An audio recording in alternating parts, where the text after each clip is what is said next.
Hello, and welcome to another episode of The Untold, the show where we uncover what's going on behind the scenes in people's lives. I'm your host, الأثري. And I'm your host, Abdullah Al-Hindiani. And today's episode, Lajane, we have Ahmed Sher, who is a content creator who's making street interviews with a lot of people. He's a very brilliant guy, trivia questions, all kinds of amazing content. With that in mind, we are going to take a break. We'll come right back with him. And we are back from the break. I want to first welcome you, Ahmed Sher, for being our guest on The Untold. Thank you very much. I really appreciate it. I'm happy to be here on the podcast, The Untold, and I'm honored to be here. I mean, it's great to have you, and you're a content creator, and I wanted to ask you more about how did that start? What led you to decide to choose to become a content creator and share things online? Well, initially, I was watching videos of motivational speakers, and it was popping up in my feed. And later, I read about them that they have an audience, they have a following, and they generate money. And I told myself this is something even I can do. So I started. All I need is to practice my speaking skills.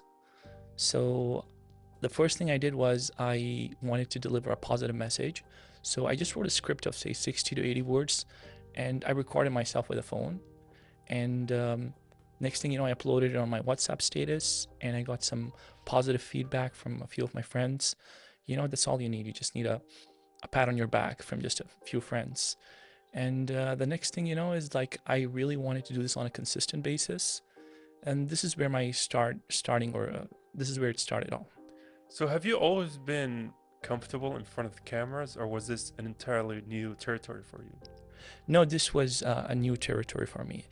You just need to be a little brave. You know, if you're not used or you're not used to coming in front of a camera, you need to take that initiative. You need to be, like they say, you need to be brave and great thought. You know, just take the initiative, and once, twice, thrice. You know, you just do it 100 times, then you get used to it. I mean, that does make a lot of sense. Even what you said about how a lot of people look at online content, we're all like, I could do that. But it's not as easy as I think Yeah. people think it is. Yeah. If it was, everyone would be doing it. Exactly. So, did you always think it was going to take a lot of hard work, or was it more easy for you to get it done? I knew it was going to take a lot of hard work because there were many content creators in the market, and there were those who have posted, say, 500 posts, 1,000 posts. So I saw myself as a beginner, and I knew it's going to take a lot of time. And if you enjoy it, it's a lot better. You know, you like it, you like doing it, so you enjoy it. Yeah. And how would you describe yourself, as the Ahmed who's off camera and the Ahmed who's in front of the camera? Well, I'm a social guy, humble guy, modest guy. That's what my friends would tell you. I'm I'm more of an academic person. I read books, and you know, this is how people would, or my friend circle would describe me. I like exploring new things, trying new things. Um, I like traveling. Anything new, I would like to try it. Yeah. So, when you're doing your videos, do you feel like you're being yourself, or did you have to create a more online persona for the videos? Oh, it's at the beginning stages. I think I have to create more of an online persona because it takes time. It's a work in progress, aligning your online persona with your authentic self takes some time. But I think in the long run, it'll be very beneficial because I see some of these live streamers, their popularity and rise to fame it's very rapid, and it's all about their authentic engagement. So I would want to reach to that stage as well. Yeah, I remember when I was, during my university days, we had a club, and I remember one of the most difficult parts about that is when you have a booth and then you're trying to approach people, this is our club. What do you think of it? Would you join us? So that was off camera, and it felt so anxiety inducing. So how, first time you gone and approached people for an interview, did you feel anxiety? Did you feel the pressure? Did you feel, hard work? Or talk us through it. Okay. Well, the first time it was a TikToker. He contacted me, and he told me he wanted to do a street interview with me. This was something new for me, and I told him, okay. I made myself available at the location, and he explained it to me. We're going to do this as a teamwork. I'm going to approach the first person. I'm going to ask for his consent, and if he says yes, you're going to hold the camera and record us, and then it's your turn. I told him, okay, I agree with you. So as I saw him do it, I told myself it's not so hard. I'm going to give it a shot. And I did the same thing. That was my first try. But, you know, it was the first person and he said, it's okay, it's fine. So it was a good start. And, you know, it motivated me to push further. So was that the first time you did this kind of interview thing, which you're kind of popular for now? Yes. So what did you start off doing? Well, it was his idea, actually. It was some sort of like a quiz question, I guess. I'm not really sure. But it was his idea. And it was his plan, and he was the one who told me to come and join him. So I didn't give him. He just wanted to do it one time, but I had a passion inside me, and I told myself that I need to do this on a consistent basis. I need to have a vision for it, but that was just start. Yeah, and so in the making a video, you know, how do you choose which person you're gonna approach? Like, is it by feel? Because I know no matter how many times you say don't judge a book by its cover, sometimes you see a person, you're like, oh, that person's up to no good. I'm not gonna interview that person. So do you have a criteria for choosing the interviewees, or is it, you know, first come basis? Well, initially when I was making videos, my niche was restricted to trivia questions. And trivia questions, you can ask anyone. You can ask a fifth grader maybe, of course with parental consent. You can ask a college graduate, you can ask a senior, a junior, so it really doesn't matter. There is no criteria. But over time, as I started changing my niche, let's say I wanted an opinion related to, say, marriage, or let's say to travel, then that would be better if I ask someone who's experienced and more knowledgeable. So in that way, I would pre-qualify, let's say, an interviewee before approaching him. How would you do that? What's pre-qualifying? You know, like you have to assess him. You know, you can't ask someone who is, let's say maybe a student and ask him about, let's say, marriage. Fair enough. Yeah, that does make sense. Okay, or travel. Let's say someone in his mid-20s or mid-30s, you can ask him about travel. Yeah, because he's traveled to many countries. Was it easy to approach people? Yes, it's not so hard. Yeah, you get mixed reactions. Yeah, but you just have to take it like it's work, you know. You get up to work every day, you go to work. So in that manner, let's say you have an hour to interview, and you know, you keep in your mind that, you know, I'm going to approach 10 people today, I'm going to approach 15 people today. So yeah, that's how I do my street interviews. And what would you say is the most difficult part about approaching people for street interviews or asking them for trivias? Like, is it the willingness to appear in front of the camera, or is it sometimes they give you really bad answers that they won't make great content? Like, what is the difficult part about making such videos? Well, the thing is, if they agree, then it's not so hard because I've already prepared the question in advance. For me, it's not that hard. So it all depends upon them, whether they want to join, you know, participate in the trivia, or or they want to be filmed. That's entirely up to them, you know. So do you mainly go for trivia-based questions? That was initially. I think I'm slowly switching my niche. I would like to ask more personal questions, more opinion-based questions. That was the start, the trivia questions. Yeah. Do you have like an example, the questions you'd like to ask people, or? See, it would be related to any subject. It could be a mathematical question. It would, in the beginning stages, it would mostly rely on my telephone. I would have my mobile, and there will, let's say like a picture, and I would show it to the interviewee, and let's say, what is the answer for this, or how many, let's say, circles are there in this picture? You know, this sort of trivia questions. Yeah. And after the trivia questions, what kind of questions do you ask people now? Oh, it could be mostly related to travel. It could be related to the person himself, who he is, where he's from, what he enjoys doing, what are his hobbies, and that sort of questions. And now, being a content creator in this age of, you know, an influx of content creators, do you feel pressures to always put content out there, to always meet a deadline, to always have the next video ready? You know, do you have those thoughts? Well, it is a very competitive market, and yeah, you just need to keep pushing, and you need to have a little bit of discipline. And like I said earlier, it's like work. You gotta get up every day, and the best thing is if you're passionate about it, then you will keep pushing. This is what I think. So do you have to constantly be uploading things in order to keep the engagement going? Yes.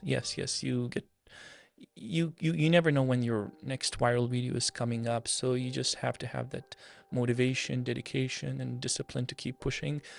You never know when the next viral video is coming up. Maybe it could be today, maybe after 10 days. Some people give up because of this reason.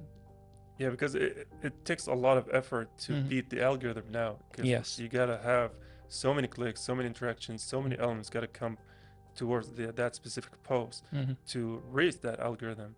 And speaking of the interactions, have you had interactions with people you've interviewed outside of the video? Maybe, you know, they contact you later, they share, talk to you, you know, any kind of feedback between the interviewees?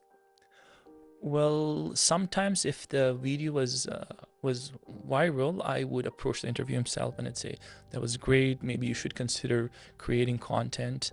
And at other times, maybe someone was disturbed, or maybe he did not like, or maybe he felt like being judged. So he would message me or he would DM me and say me to remove my video. So these things are also there, you know. I've experienced this. So how do you handle when someone has a more negative reaction to a video? Because it does come with the territory. I'm totally cool with it. Yeah? Yeah. What about even with the people you interview? Like, do you get a lot of rejections and stuff? Yes. I get a lot of rejections, but the rejections are like, you could analyze from the tone maybe and the facial features of the interviewee. Let's say some people are really nice and sweet and they say, I'm sorry, my apologies. And, you know, that's something that's very understandable. And if they say it in a really nice way and say, we are like camera shy, we don't want to come on, I prefer privacy. And I totally understand that. But there are times, obviously, where people maybe want to know the nature of the question. So that requires a little persuasion. So you have to explain them and tell them there's nothing like wrong with the question. This is how the question is going to go. And then they get convinced. But yes, there are times when I get a little bit of exaggerated response, you know, no, this is something against me and I don't want to do it. So, you know, I just laugh to myself. Maybe I tell myself this is the 21st century. You know, it's okay. Yeah. What about the legality? Because I don't know about the intricate like laws or whatever, but if it's a public place, do you have to get consent from people to film them or for the interviews, or is like what's the, you know, legal boundaries there? I think as long as you have a camera and a small mic, I think there is no objection or anything. Yeah, because a lot of people have this false mistaken, you know, belief that if they're outside, they can't be filmed. But you see it in so many videos, like, oh no, you can't film me, even though they're outside in a public place. And that's why I was asking about that. You mean the interviewee or the people? The interviewees, yeah. No, so far no one has told me such a thing. Yeah. Well, the interviewees, I'm guessing you have to get their consent before they Yes, go on I do. camera I do anyways. that. Yes. We try to keep it as respectful as possible. Yes, we get their consent. That's the very first thing we do. And the people in the background, do they ever have an issue with it, or are they not really in the video? Well, mostly I try to select a location with not many people. Yeah, I try to face the camera on that side. Otherwise, sometimes, you know, someone is going to pass by, and that happens from time to time. I feel like it's very normal that it happens, though. It's like you're outside, it's going to happen. And I think we live in an age where we're all kind of, even back before we had cameras, we would sometimes be in the background of someone's camera in a restaurant. It's just part of life. We are going to go on a very quick break. And I hope we can talk about this a bit more. So stay tuned for after the break. And we're back from that short break. Ahmed, I do want to ask you about something, because I know for a lot of these interview, you know, social media content, the place is an integral role, right? Sometimes you got to choose the right place, the right location, whether it's for filming purposes, whether it's because the shot looks great, whether it's because there's activity behind you. So what was your most favorite place to make these interviews at? Well, I've been changing my locations from time to time. But so far until now, it's, I think, the Kuwait Towers. I like to film over there. Even sometimes when the content gets viral, there are people from abroad, they ask, which place is this? They see the towers and they ask this question. So I like that place, the Kuwait Towers. I guess it's the street view, the sea view, the city view, and the very diverse crowd which comes over there. And it's a beautiful place. I like to walk there myself during the winter season. Yeah, no, I've seen some of the videos, and I have seen the Kuwait Tower is prominent in a lot of them. Yes. I think it's a very great location, though, so it does make sense. Yes. Do you have like a favorite interview that you've done, or an answer that's like so funny or memorable that you could share with us right now? Well, it was an Italian guy, and I was interviewing him, and I had a line of questions in my mind, and I wanted to ask him. And he started saying it in a really funny way and in a really happy way. And it's like he was talking to the camera, and I felt that he's more experienced than I am. So I started laughing, and then later I realized that he was he was a model and an actor. Oh, So, wow. yeah, so it came out very good. Yeah. So he definitely had the camera experience for Yes, sure. I did. Yeah, he knows about cameras. Yeah. And speaking of which, these people that you interview, how do you get their, like, identities and their, names and everything, so they are in contact with you? Or do you just do the interviews and it's like, okay, we're done? No, mostly they ask me for my account because they want to follow my account and maybe share the video to their family. It could be anyone. If there's a local or somebody from abroad, maybe they want to share it to their family. Yeah. So they follow my page, like they request me. I say, this is my page, you can share it. It's better for my account. I mean, that's always good to hear, because it shows that there's a personal connection between the interviewee and the interviewer, right? Yes. It's create that kind of, bond. Even if it's for a short trivia video, it's always joyful. True. Yeah, no, online chemistry goes a long way, probably. Mm-hmm. Have you ever noticed a pattern when interviewing people, like if they give similar answers or trends based on their age or location or job or something? Are there any patterns you ever noticed? Yes, obviously, like I said, age plays a role. If you're asking an opinions-based question, you need to ask someone who is maybe experienced, who's knowledgeable. With regard to mood, there are people who are coming back from work. Maybe they're having a bad day. They just want to buy some groceries and go home. So I can see it on their faces. I guess I don't want to approach them. Or maybe just when they utter say, I tell them that I'm a content creator. Could I ask you a question for an interview? I can just see it in their faces, or maybe the tone of their voice, and I like tell them, okay, it's fine, I understand. And yeah, locations actually do matter. You can go to such a place, maybe to a crossing, a busy crossing where people are coming, and time also matters. All these are really important factors, that I consider before making or doing a street interview. And from your interactions with people, have you found that the majority of them are eager or curious or confident enough to be in front of the camera, or do they require some kind of motivation, some kind of power word, some kind of confidence boost to get in front of the cameras? Well, there are both kinds of people. I think there are some people who are ready to be on video, and they're like, right out, they'll tell you that I want to be on the video.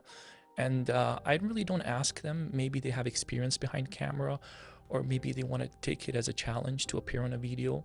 But at the same time, there is other group of people who are maybe camera shy, or they try to avoid coming on camera. So I can see it. They don't want to come. So I'd say, before even he completes a sentence, I tell him it's totally fine and I understand. So there are both kinds of people.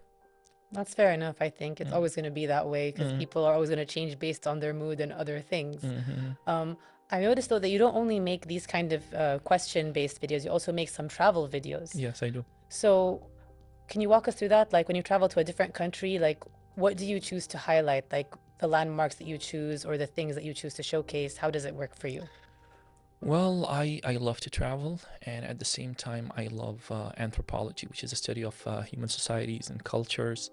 So I plan my trip before going before traveling. Let's say two months before my trip, and I tell myself, okay, I'm going to be going to 3-4 areas of this country, or 5 years. I'm going to stay here 5 days. I'm going to stay there 3 days, and what I like most is I like history, I like culture, I like architecture. So I try to read about it beforehand. I do my research, I do my homework, and because I know in the future, if I come there, I reach there and I want to make a video, I need to have some information. You can imagine just coming on a video and saying, Yeah, it wouldn't hit the same way at all. Yes, you should be ready. It's not gonna work. Yes. Yeah. Honestly though, like I'm amazed, because I'm one of those people who I always want to plan my trips really well, because I want to do so many things when I travel. And like I will save things that I want to do. I'll book some things, but when I get there, what I do and what I plan to do sometimes do not mesh together. Yes, yes, yes, that's true. That's why I like adventure. I don't like to plan my trip 100%, maybe 70%, 60%, because I like suspense, I like adventure. So yeah, I don't like to plan it like 100%. Yeah, you got to give yourself some room for the exploration and the adventure. Exactly, yes. And what would you say is your most favorite part about traveling? I mostly travel for rest and recreation. When I want to travel, I like nature, let's say natural landscapes. This is something I really like. I want to stay there for a day or 2 or 3. I even go like, let's say, camping. I really love this stuff. And I would also like to try the food maybe, but I think first and foremost, it is the green places. And then it's history, you know, like cultural landscapes. This is mostly why I travel. This is the main reasons. I'm with you there because I love nature and greenery. I love seeing the trees going to like forests and mountains and all these kind of things, and just surrounding yourself with nature is just a whole different feeling. Yes. So I'm totally with you there. And I also love going to museums and stuff and seeing all the historical stuff and art. And there's always just so much to do when you travel, especially in a new place that you want to explore everything. And you need to have the rest and recreation as well. But you get a kind of energy where you can walk and just go and try all these different things. Exactly. So it's good to hear like someone like you who's also just sharing this with people online so that they might know where to go. Because especially these days, I find a lot of the time I learn where to go through social media. People who have visited the places and they're like, try this place, go to this place. This place has this. These are the rules for this place. And it makes travel a lot more easier than it was before, I would say. A lot more easier and accessible, because before you had to really do your research. Whereas now you can go online and you can find so many people who have maybe tried this thing that you want to try. True. So it's pretty cool that you're doing that. Would you say that there's any place that you really love to visit or that you are planning to visit soon? Well, I love exotic places. The next country on my travel bucket list would be, say, Indonesia. Nice. Yes, and Kenya, because I'm intrigued by the unusual, you know, the unusual stuff. I would really love to go there. I think we're going to look forward to those videos. And is there a place now or destination now you'd call the absolute favorite, or is that too early to call? I think it's too soon to say that because I haven't traveled that much, maybe 10 countries. So, yeah. You have candidates though, like top 3? Where I've traveled? Japan. Japan would be, beautiful. Yeah. I really want to go there. Yeah. On my list. Japan, Turkey was beautiful, Turkiya, and recently I went to Armenia because it's fresh in my memory. I'm going to say these countries. Do you find that your audience connects a lot with your travel videos? Nope, I don't think so. So you think they prefer the interview videos more? Yes, because that's what I started, and that's how some of my viral videos clicked. You know, it's with trivia questions. So I guess my question is, what's next, right? Because now for content creation, it's always about choosing or chasing the next wave, right? Catching the next, you know, speed train. Like, what is next for you, Ahmed? What is next for me? Well, I have a lot of great ideas. Currently I am focusing on my street interviews, and I'm waiting for someone in the market, let's say maybe to approach me. I'm also trying my best, and I know that I'm getting recognized by brands. This it's a climb, you know, it's like a ladder I'm climbing, but it's gonna happen. Yeah. I mean, I think it will definitely happen. You just got to give it the time. It's always about like timing of things, especially nowadays, like getting that right video that will hit the right people. But I think you have engaged with quite a lot of people. And the fact that you interview people personally, there's a lot of word of mouth that's going to go around with that as well, because people are going to be like, oh, I was in this video, come check it out. And I think people love engaging and stuff like that. True. Do you find that your audience tries to engage with you a lot, or do you like talking to them, or are you more reserved from them a little bit? See, if it's a genuine follower, maybe someone I know, or let's say I know that this particular person is liking my post and he's commenting me, maybe I would reply to them. Otherwise, replying to all the comments would be time consuming. I mean, it sounds very overwhelming. You guys reply to every single comment. Yes, and there are a lot of rage baiters out there, you know. Oh yeah. Yeah, so you don't want to get unfortunate side effect. You don't want to get in a never-ending like cycle or debate with a rage baiter. Oh, definitely not. You don't want to give the naysayers and doubters any platforms. Yes. stay in your caves. Literally, they're caves. Yes. With that being said, Ahmed, I do want to thank you for being our guest on today's episode of The Untold. So thank you again and again. Thank you very much. I'm happy to be here. It's been great to talk to you, and I wish you the best of luck with your content creation and your future travels. I look forward to seeing the videos that come out. Thank you very much. I appreciate it. And with that, we are going to go on a short break. That's it from us, the team of The Untold. Honestly, Jane, I'm always happy to sit down with content creators and to see them, tackle this world of so many, waves of content creation. I agree, because it's not as easy as people think it is. And I love seeing that he's doing a lot of local interviews and bringing people into the spotlight and engaging with people in various ways that allow them to have fun with the content. And I also love hearing that he also wants to travel and do travel content. And I'm really excited to see where he goes in the future. And I really hope he gets to blow up, because I think he deserves it. Yeah, and honestly, I think the main reason I would say is he deserves it because he didn't take the road of making controversial content, right? His content is asking people trivia questions, asking them about stuff, in relation to knowledge. So it's very content related to all ages. Like you can sit down and watch it with the younger kids in your family. So that's very admirable, especially in today's world where everyone's trying to pursue clicks, the controversy, what's going to come to the rage bait. So that's very admirable. I agree. It was very wholesome. And I think the fact that his videos do engage a lot of people like this will ensure he has a lot of success in the future. And with that, that is all we have for today. And I wish him the best of luck. And I hope you guys enjoyed the episode. We'll see you next time.